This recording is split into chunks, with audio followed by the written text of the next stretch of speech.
તમામ નાગરિકોને વિનંતી છે કે કોઈ બી પ્રકારની પેટ્રોલ ડીઝલને લઈને સોશિયલ મીડિયા હોય કે વોટ્સએપના માધ્યમથી કે કોઈ બી ઓફિશિયલ જાણકારી વગર કોઈ બી પ્રકારની આ અફવાઓમાં આવીને ભાગદોડ કરવાની કોઈ બી પ્રકારની જરૂરિયાત નથી.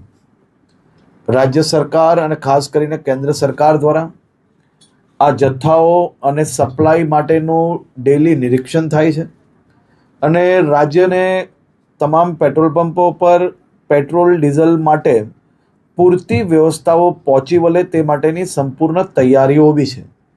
મારી રાજ્યના સૌ નાગરિકોને બે હાથ જોડીને વિનંતી છે કે આ પ્રકારની વાતો કોઈનો બી વોટ્સએપ મેસેજ આવ્યો હોય એને સીધું જ આપણે બીજા લોકોને ફોરવર્ડ કરીએ.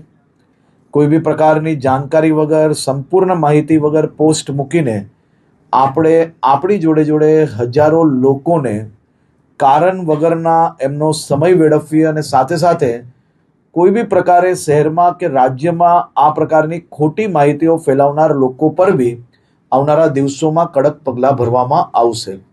ખાસ કરીને વિનંતી છે કે કોઈ ચિંતા કરવાની આવશ્યકતા નથી. પેટ્રોલ ડીઝલ સંપૂર્ણપણે બધા જ પેટ્રોલ પંપ પર મળી રહે તે માટેની વ્યવસ્થાઓને ખાસ કરીને મુખ્યમંત્રી શ્રી બી દર 2 દિવસે એનું રિવ્યૂ લઈ રહ્યા છે અને ભારત સરકારમાંથી બી તમામ મંત્રાલયો આ બધા જ વિષયોમાં રેગ્યુલર રિવ્યૂ એમનું લઈ રહ્યા છે. આભાર.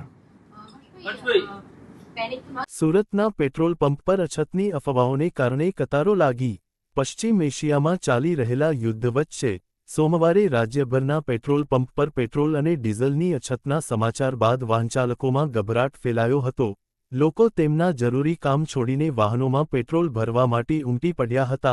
શહેરના મોટાભાગના પેટ્રોલ પંપ પર વાહનોની લાંબી કતારો લાગી ગઈ હતી. આ દ્રશ્ય સોમવારે મોડી રાત સુધી ચાલુ રહ્યું. સુરતના કતારગામ વિસ્તારમાં કોઝવે રોડ પર આવેલા પેટ્રોલ પંપ પર વાહનચાલકોની લાઈનો લાગી ગઈ હતી. ગૃહમંત્રી દ્વારા જણાવવામાં આવ્યું કે પેટ્રોલ પંપ પર ગભરાવાની જરૂર નથી. રિપોર્ટર કોમલ હરસોરા, સુરત.